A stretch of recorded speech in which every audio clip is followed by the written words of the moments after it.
আমৃত্যু ভালোবাসি তোকে। লিখনীতে সালমা চৌধুরী। পর্ব ৭। অতি অতিরিক্ত রাগে আবিরের তমাটে চেহারা রক্তবর্ণ ধারণ করেছে। চক্ষু যুগল ক্রোধস্পষ্ট প্রতিমান হয়েছে। ৫-৭ মিনিটের মধ্যে ভীষণ তাড়াহুড়ো তৈরি হয়ে নিচে নামছে আবির। মেঘ পড়ার রুম থেকে বই খাতা নিয়ে রুমে উদ্দেশ্যে রওনা দিল। হঠাৎ সিঁড়ির নিচে সাইড হয়ে দাঁড়িয়ে পড়ে সে। আবির ভাই হুলস্থুল বাদিয়ে নামছে। মেঘ এক দৃষ্টিতে তাকিয়ে আছে। মন মানসিক টানাপোড়েনে ভুগছে মেয়েটা। আবিরের সামনে বা আশেপাশে কোথাও দাঁড়াতে পারে না মেঘ। আবিরকে দেখলেই যেন খেই হারায় বারবার। হৃদয় কেঁপে ওঠে অষ্টাদশীর। কেমন অস্থির অস্থির লাগে। যেমন মারাত্মক চাউনি তেমন মারাত্মক তার চলাফেরা। মনে মনে এই সব ভেবেই যেন ঘোরের রাজ্যে চলে যায় মেঘ। আবির পাশ দিয়ে যাওয়াতে আবিরের শরীরের সাজালো গন্ধ সাথে তীব্র স্প্রের গন্ধ মস্তিষ্ক পর্যন্ত চলে যায়। সহসা গোড় কাটে মেঘের। সিঁড়িতে আবির ভাই নেই। কয়েক কদমে আবির পৌঁছে গেল মেইন গেটের কাছে। হঠাৎ রান্নাঘর থেকে মালিয়া খান ডাকলেন, এই সময় কোথায় যাচ্ছিস বাবা? মেঘ পেছন ফিরে তাকায় সেদিকে। আবির চৌকাঠে বাহিরে পা রাখতে ব্যস্ত আর ক্রোধিত কণ্ঠে উত্তর দিল, বাইরে একটু কাজ আছে, ফিরতে রাত হবে। এক মুহূর্ত দাঁড়ায়নি সে। ক্ষিপ্র প্রবেগে হেঁটে চলে যায়। মেঘ ঠায় দাঁড়িয়ে আছে সিঁড়ির নিচে। কিছু যেন ঢুকছে না ছোট্ট মস্তিষ্কে। কয়েক মুহূর্ত পরে মেঘও যথারীতি বই খাতা নিয়ে রুমে চলে যায়। আজ তার অনেক পড়া। আগামীকাল রবিবার কোচিংয়ে পরীক্ষা, ক্লাস, নতুন টিউশন, সব মিলিয়ে পড়া শিখতে ব্যস্ত হয়ে পড়ে। রাত ৯টায় খেতে বসেছেন সবাই। খানবাড়ির খাবার টেবিলটা অনেকটা লম্বা। টেবিলের একপাশে প্রশস্ত বরাবরে বসেন আলী আহমেদ খান, বাড়ির বড় কর্তা। ওনার বিপরীতে কোনো চেয়ার নেই, কারণ ওনার মুখোমুখি বসার যোগ্যতা এই বাড়ির কারণ নেই। একপাশে 4টা চেয়ার ইকবাল খান, আদি, তানবীর ভাইয়া আর আবির ভাইয়ার চেয়ার একপাশে। আবির ভাই না থাকাকালীনও চেয়ার সরানো হয়নি। অন্য পাশে 3টা চেয়ার মোজাম্মেল খান, মিম আর মেঘের। মেয়ে মানুষ গা ঘেঁষে বসা পছন্দ করে না, তাই একটা চেয়ার স্টোর রুমে রেখে 3টা চেয়ার দূরে দূরে রেখেছে। যদিও মেহমান আসলে আরও 3-4টা চেয়ার অনায়াসে ফেলা হয় এখানে। এত বছর অবধি ভাই না থাকায় মেঘ একেবারে কর্নারের চেয়ারটাতে বসেছে। আবির ভাই ফেরার পরও তাকে বাধ্য হয়ে এই চেয়ারটাতেই বসতে হয়। আবির ভাইয়ের মুখোমুখি বসা আর প্রথম বিশ্বযুদ্ধে শহীদ হওয়াটা দুটোই মেঘের কাছে সমান। রোজ দুবার চোখের সামনে নিজের মস্তিষ্কের রক্তক্ষরণ সহ্য করা, বুকের ভেতর উথাল পাথাল ঢেউ সামলানো। সে ধারালো চোখের চাহনি প্রতিবার যেন পিস করে কাটে অষ্টাদশীর হৃদয়টা। এইদিকে বোকা মেঘ এখনও অনুধাবনই করতে পারছে না আবির ভাই কি শুধুই ক্রাশ, নাকি সে তার প্রেমেও পড়েছে। আচমকা আলী আহমদ খানের রাজবাড়ি কণ্ঠে মেঘের গাঢ় চিন্তার ব্যাঘাত ঘটল। আলী আহমদ খান, আবির কোথায়? অফিসের কাজ তো সে সন্ধ্যাবেলা শেষ, তাহলে এত রাতে কোথায় সে? মালিয়া খান তটস্থ ভঙ্গিতে বললেন, ও তো সন্ধ্যায় এসেছিল, রেস্ট নিয়ে কফি খেয়ে তারপর বের হলো। আলী আহমদ খান, ছেলেদের নিষেধ করো রাত বিরেতে ঘুরোঘুরি করতে। ইকবাল খান সাবলীল ভঙ্গিতে বলে উঠলেন, বড় ভাইয়া তুমি চিন্তা করো না, ছেলেটা এত বছর পর দেশে ফিরেছে, বন্ধুদের তো একটু সময় দিতে হয়। আলী আহমদ খান চুপচাপ খাওয়া শেষ করে উঠলেন। উঠার আগ মুহূর্তে মেঘের দিকে তাকিয়ে বললেন, শাহরিয়ার কেমন পড়িয়েছেন মা? মেঘ নরম স্বরে বলল, আলহামদুলিল্লাহ ভালো পড়িয়েছেন। আর কোনো কথা বললেন না। উঠে বেসিন থেকে হাত ধুয়ে নিজের রুমে চলে গেছে। তার কিছু সময় পর বাকি 2 ভাই ও যে যার রুমে চলে গেল। খাবার টেবিলে বসে বসে খাচ্ছে খানবাড়ির তিন বাদর। মেঘ বড় বাদর, মিম হলো মেজু বাদর, আদি হলো সবচেয়ে ছোট বাদর। 3 জনের রাজ্যের গল্প মেতেছে। হালিমা খান এসে ধমকে দিলেন, এই মেঘ, তোর কি এখন বাদরামি করার সময়? 2 দিন পর পরীক্ষা শুরু হয়ে যাবে, পড়াশোনা বাদ দিয়ে আড্ডায় মজে থাকিস সবসময়। ম্যাগের প্রফুল্ল মুখটা তৎক্ষণাৎ মলিন হয়ে গেল। কোনো রকমে খাবার শেষ করে রুমে চলে গেল। পড়াশোনায় মনোযোগ দিল। আবির কত রাতে ফিরেছে সে হদিস কেউ রাখেনি। তানভীর ফিরেছে 11টায়। তখনও হালিমা খান অপেক্ষা করেছিলেন। তানভীর মাকে ঘুমিয়ে যেতে বললেন। তারপরও হালিমা খান 12টায় পর্যন্ত অপেক্ষা করলেন। আবির ফিরেনি, তাই বাধ্য হয়ে ঘুমিয়ে পড়েছেন। আবির ফিরেছে রাত 2টার দিকে। কোনো রকমে ফ্রেশ হয়ে ব্যালকনিতে পাতা চেয়ারে হেলান দিয়ে আকাশের পানে তাকিয়ে আছে। দৃষ্টি নিবদ্ধ দূরে ও চাঁদের কিছুক্ষণ পর পর মেঘ ঢেকে যায়, আবারও আলোকিত হয়। আবির কি যেন ভাবে খানিকক্ষণ, তারপর গম্ভীর কণ্ঠে নিজে শুধালো, তুই কি কোনোদিন শুধরাবি না? কেটে গেল আবিরের নির্ঘুম নিদ্রাহীন রাত। সকাল 8টায় খাবার টেবিলে বসে খাবার খাচ্ছে মিম, মেঘ, আদি, তানভীর, কাকামণি, ইকবাল খান। বড় দুই ভাই ভোর সকালেই অফিসের উদ্দেশ্যে রওনা দিয়েছেন। মেঘ মিমের সাথে ফিসফিস করে আড্ডায় ব্যস্ত। তানভীর যেন দেখেও না দেখার মতন খাচ্ছে। আগে হলে একটা ধমক দিয়ে বলতো, চুপ থাক। আজ কোনো কিছুই করলো না, তাই মেঘ আর মিম আপন মনে গল্প করে খাচ্ছে। মেঘের মনোযোগ ভাঙলো কারো চেয়ার টানার শব্দে। মেঘ তৎক্ষণাৎ তাকালো। বীরের নিখাত দৃষ্টি মেঘের চোখে নিবদ্ধ। মেঘ এক পলক তাকিয়ে চোখ নামিয়ে ফেলল। বুকের ভেতর ধুকপুকের মাত্রা বাড়ছে, তার সাথেই নিযুক্ত হচ্ছে চিন্তার ছাপ। মাথা নিচু করে মনে মনে বলল, আবির ভাইয়া সারা রাত ঘুমাননি? ফ্যাকাশে হয়ে আছে মুখটা। কি হয়েছে ওনার? এসব ভেবে মেঘ আটকে উঠছে বারবার। গতকাল সন্ধ্যায় বের হলো চোখ অন্ধকার করে। রাতে কখন ফিরেছেন উনি? কোথায় ছিলেন সারা রাত? এইসব চিন্তায় মেঘের উৎফুল্ল মেজাজটা খারাপ হয়ে গেল। মিমের ডাকে স্বাভাবিক হলো মেঘ। মিমের খাওয়া শেষ উঠে যাচ্ছে। এতক্ষণে তানভীর আর ইকবাল খানও খেয়ে চলে গেছেন। খাবার টেবিলে এখন শুধু আদি, আবির আর মেঘ প্লেটের ভাতগুলো তাড়াতাড়ি শেষ করলো। যেই না উঠতে যাবে, আবির ভাই মেঘের প্লেটে আরও 2 চামচ ভাত দিলেন। মেঘ ছোট করে চিৎকার দিতে গিয়েও দিল না, চোখ পড়ল আবিরের দিকে। আবিরের তামাটে মুখটা দেখেই চোখ নামিয়ে নিল। আবির প্রখর তপ্ত স্বরে বলল, এগুলো শেষ করে তারপর উঠবি। মেঘ কিছু বলতে গিয়েও থেমে গেল। আবির আবারও বলে উঠল, তোর নামে সারাক্ষণ শুধু অভিযোগ শুনি, খাস না। এখন চুপচাপ খা। একটা কথা বলবি তো 1 চামচ ভাত দেব। মেঘ চিবুক গলায় ঠেকালো, অল্প অল্প করে ভাত খাচ্ছে। আদি উৎফুল্ল মেজাজে বলে উঠল, মেঘাপু, আমার খাওয়া শেষ, তুমি লাস্ট, হা হা হা। মেঘের মুখটা আরও ছোট হয়ে গেল। কিছুক্ষণ আগেই 3 ভাই বোন চ্যালেঞ্জ নিয়েছিল যে আগে খেয়ে ফার্স্ট হবে তাকে একটা কিটকেট দেওয়া হবে। মেঘই ফার্স্ট হতো, কিন্তু আচমকা আবির বসাতেই মেঘের মনোযোগ নষ্ট হয়ে যায়, খাওয়া বন্ধ হয়ে যায়। তাই মিম ফার্স্ট হয়েছে। আদির আগে খাওয়া শেষ করলেও তো অন্তত পক্ষে দ্বিতীয় থাকতো। আবির ভাইয়ের উপর কিছুটা ক্ষিপ্ত হলো মেঘ। সঙ্গে সঙ্গে মনোযোগ বিঘ্ন ঘটল। মনে মনে বলল, আবির ভাইকে জিজ্ঞেস করব কি হয়েছে। ততক্ষণে প্লেটের ভাত জোর করে খেয়ে শেষ করেছে। মেঘের জিজ্ঞাসু নেত্রযুগল আবিরের মুখের পানে। মেঘের হাত পা কাঁপছে, গলা শুকিয়ে আসছে।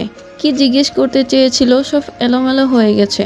আবির ভাইকে দেখলে প্রতিবার যেমন বুকের ভেতর কেউ ঢোল বাজিয়ে নৃত্য করে, আজও তার ব্যতিক্রম হলো না। মুখ দিয়ে টু শব্দটা বের করতে পারছে না, গলা শুকিয়ে কাঠ হয়ে গেছে। চোখ নামিয়ে গ্লাস টেনে ঢকঢক করে পুরো গ্লাসের পানিটা শেষ করলো। আবিরের এদিকে কোনো মনোযোগ নেই, সে তার খাওয়াতে মগ্ন। মেঘ বসে থাকতে পারছে না আবির ভাইয়ের সামনে, তাই কোনো রকম কাঁপা পায়ে বেসিংয়ে চলে গেল। আবির চোখ তুলে তাকিয়ে দেখলো এক পলক প্লেটটা, দেখলো খাওয়া শেষ, তাই আর কথা বাড়ায়নি। হাত ধুয়ে কোনো রকমে রুমের উদ্দেশ্যে ছুটল মেঘ। সিঁড়িতে এমনভাবে ছুটছে যেন থামলেই পায়ের শিরশিরে গড়িয়ে পড়বে নিচে। 9:30, 9:40 বাজে। আবির বাসা থেকে বের হচ্ছে। আব্বু আর চাচু সেই সকালেই অফিসে চলে গেছেন, তাই আবির একটু পরে গেলেও সমস্যা নেই। আবির কিছুটা পেছনে মেঘও বের হলো। আজ রবিবার, কোচিং খোলা। মেইন গেটের সামনে গিয়ে থমকে দাঁড়ালো মেঘ। আবির ভাই বাইক ঘোরাচ্ছে। মেঘ অপলক দৃষ্টিতে তাকিয়ে আছে সেদিকে। সেদিন প্রথম এখানেই দেখেছিল আবির ভাইকে। সেই দিন থেকে অষ্টাদশীর ছোট্ট পৃথিবীটা এলোমেলো হয়ে গেছে। ধ্যান জ্ঞানে শুধু আবির ভাই। অষ্টাদশীর খুব ইচ্ছে হচ্ছিল বাইকে করে কোচিংয়ে যেতে। আজ পর্যন্ত মেঘ ভাইকে ওঠেনি।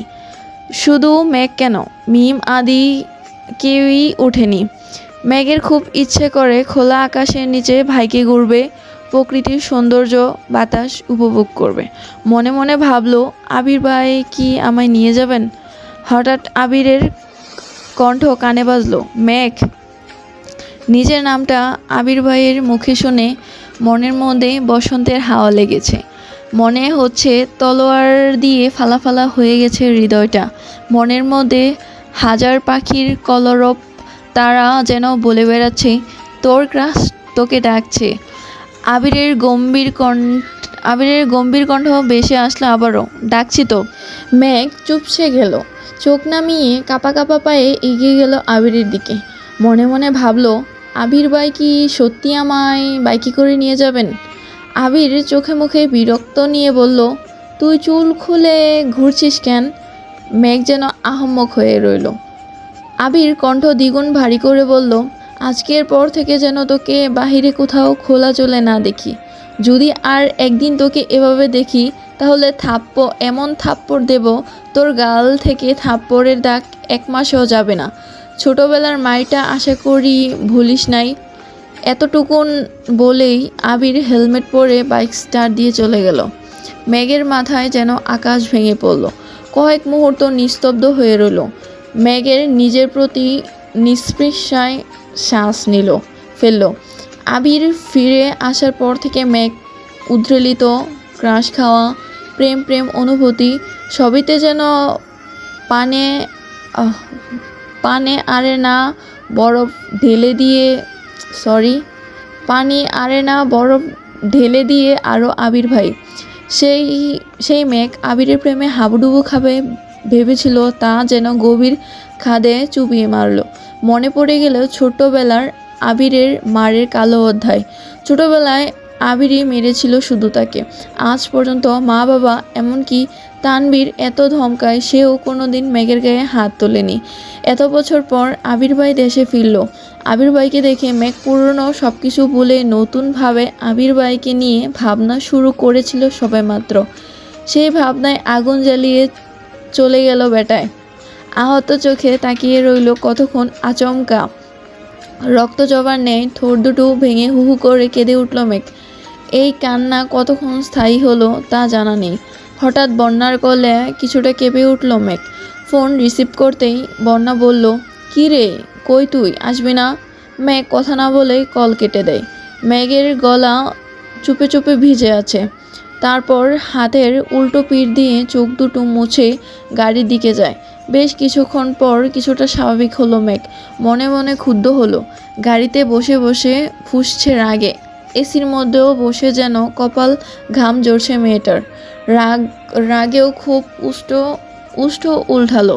মনে মনে স্থির করলো, আর কখনো আবির ভাইকে নিয়ে ভাববে না। আবির ভাই সত্যিই হিটলার। তা না হলে আমার মতো নিষ্পাপ মেয়েটাকে শুধু মারার চিন্তা করতে পারে? আমি ওনার কোন পাকাধানে মই দিয়েছি? অভিমানে কণ্ঠে মনে মনে ভাবল মেঘ। এসব ভাবতে কোচিংয়ে পৌঁছে গেল। ক্লাস শুরু হয়ে গিয়েছে 10 মিনিট আগে। বন্যা জায়গা রেখেছিল, তাই বন্যার পাশেই বসলো। একটা ক্লাস শেষ হওয়ার পর আরেকটা ক্লাসের স্যার আস্তে বন্যা মেঘকে ফিসফিস করে বলল, কিরে, আসতে তো দেরি হলো কেন? আর তুই না আমাকে তোর ক্রাশ বয় আবির ভাইয়ের ছবি দেখাবি বলছিলি, কই দেখা? মেঘ করুণ দৃষ্টিতে তাকালো বন্যার দিকে। তারপর গম্ভীর কণ্ঠে উত্তর দিল, প্রথমত ওনার জন্য আমার আসতে দেরি হয়েছে। দ্বিতীয়ত ক্রাশ শব্দটা মনের মধ্যে চাপা পড়ে মরে গেছে। শুধু আমার জীবন থেকে 3টা দিন নষ্ট করলাম। এখন থেকে আমি পড়াশোনা করব, অন্য কিছু ভাববো না। মেঘের কথাগুলো বন্যা মনোযোগ দিয়ে শুনল। তারপর সশব্দে হেসে উঠল বন্যা। মেঘ তীক্ষ্ণ দৃষ্টিতে তাকিয়ে আছে বন্যার দিকে। বন্যা আবারও আস্তে ধীর কণ্ঠে বলল, আমি সেদিনে বলেছিলাম এইসব ক্রাশ টাশ কিছু না, পড়াশোনায় মনোযোগ দে। ঠিক হলো তো আমার কথা? এর মধ্যে স্যার ক্লাসে আসছেন। দুজনেই ক্লাসে মনোযোগ দিল। মেঘ বাসায় ফিরে চুপচাপ নিজের রুমে চলে গেল। মনটা তার ভীষণ খারাপ। ফ্রেশ হয়ে নিচে এসে খাবার খেয়ে কোনো দিক না তাকিয়ে নিজের রুমে গিয়ে পড়তে বসেছে। সন্ধ্যার পর টিউটর আসবে, পড়া মুখস্থ করতে হবে। সকালের শাসন ভোলার চেষ্টায় মগ্ন মেয়েটা। প্রতিদিন সন্ধ্যার দিকে নিচে আসে মেঘ। ছোট ভাই বোনের সাথে আড্ডায় আর খেলায় মগ্ন হয়। কিন্তু আজ তার ব্যতিক্রম হলো। দুপুরের পর থেকে একবারের জন্য নিচে নামলো না মেঘ। মিম আর আর আদি কয়েকবার ডাকতেও গিয়েছিল। দরজা লাগিয়ে পড়ছে মেঘ, আসবে না বলেছে। সন্ধ্যার পর পর বাড়ি ফিরে আবির। চোখে মুখে উজ্জ্বলতা ফুটে উঠেছে। চোখ পড়ে রান্নাঘরে মা কাকিয়াদের দিকে। কাকিয়াকে ডেকে উৎফুল্ল কণ্ঠে বলল, কাকিয়া, চিকেন পাকোড়া বানাবে প্লিজ। মা কাকিয়া তিনজনেই যেন অবাক চোখে তাকিয়ে আছে আবিরের দিকে। ছেলেটা মুখ ফুটে কিছুই চায় না কখনো। খাওয়া নিয়ে কখনো নাক ছিটকায় না। পছন্দের খাবারের নামও জানে না কেউ। আজ হঠাৎ নিজে থেকে কিছু খেতে চেয়েছে। কাকিয়া হাসি মুখে বলল, তুমি ফ্রেশ হয়ে আসো, আমি রেডি করছি। আবির স্বাভাবিকভাবে নিজের রুমে চলে গেল। করিডোরে যাওয়ার পথে কানে আসলো মেঘের পড়ার শব্দ। অনর্গল পড়ছে মেয়েটা, শ্বাসও নিচ্ছে না মনে হচ্ছে। আবির ঠোঁট বেঁকিয়ে কিছুটা হাসলো, তারপর সবেগে রুমে চলে গেল। আবির বেশ সময় নিয়ে শাওয়ার নিল। 10 মিনিট রেস্টও নিল। তারপর কালো টি শার্ট আর ট্রাউজার পরে রুম থেকে বের হয়। একটু সামনে আসতেই চোখ পড়ল মেঘের রুমের দরজা খোলা, মেঘ নেই। আবির নিজের মতো এসে সোফায় বসলো। বাইকে দেখে মিমার আদি আগে ছুটে পালালো।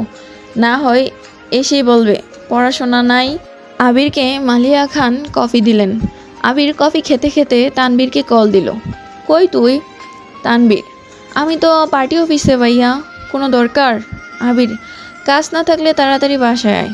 তানবীর ভয়ে ভয়ে জিজ্ঞেস করলো, কিছু হয়েছে ভাইয়া? আবির সহজ শব্দে হেসে বলল, দূর কিছু হয়নি, চিকেন পাকোড়া বানাচ্ছে কাকিয়া, খেলে তাড়াতাড়ি আয়। তানবীর, আচ্ছা আসছি। কথাগুলো না শুনলেও আবিরের হাসি শব্দ ঠিকই কানে এসেছে পড়ার রুমের বসা অষ্টাদশীর। বুকটা সঙ্গে সঙ্গে কেঁপে উঠল। নিজেই নিজেকে প্রশ্ন করল, আবির ভাইয়া হাসছেন? উনি বাসায় ফিরছেন? তৎক্ষণাৎ মনে পড়ে গেল সকালের ঘটনা। সাথে সাথে মুখটা কালো করে পড়া রিভিশন দেওয়ায় ব্যস্ত হলো মেঘ। তানবীর ফিরেছে 5-7 মিনিট হবে। ফ্রেশ হয়ে নিচে এসেছে। এতক্ষণে চিকেন পকোড়া হাজির হলো সামনে। ফ্রিজ থেকে বের করে কিছু রান্না করা সময়সাপেক্ষ ব্যাপার, তা তাদের জানাই আছে। এজন্য ধৈর্য নিয়ে বসে বসে ফোন ঘাঁটছিল আবির। দুই ভাই আপন মনে গল্প করে পাকোড়া খেতে ব্যস্ত। এদিকে মেঘ অপেক্ষা করছে টিউটরের আসার জন্য। 40 মিনিট লেট, এখনও আসছে না। কি করবে বুঝতে পারছে না। এতক্ষণে পড়ছে, কিছুক্ষণ হাবিজাবি ভাবছে, আবার পড়ছে। তানবীর হঠাৎ ডাকলো, মেঘ এদিকে আয়। মেঘ বাইরের ডাক শুনে কিছুটা কেঁপে উঠল। তারপর পড়ার রুমের দরজায় দাঁড়ালো। হালকা গোলাপি রঙের জামা পরেছে, মাথায় ওড়না দেওয়া, পিঠে সবটাই ওড়না দিয়ে ঢাকা। অনেক স্নিগ্ধ লাগছে মেঘকে। আবির তখনও সশব্দে হাসছে। তানবীর ভাইয়া আর আবির ভাই নিজেদের মধ্যে মশকরায় ব্যস্ত। মেঘ দরজায় দাঁড়িয়ে আবির ভাইয়ের হাসিতে মগ্ন।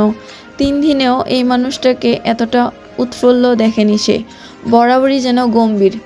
সেই বাইক কেনার দিন একটু হেসে হেসে কথা বলার চেষ্টা করেছিল, সেই হাসিতেই ক্রাশ খেয়েছিল মেঘ। আজকের হাসি ঘায়েল করে দিল মেঘকে।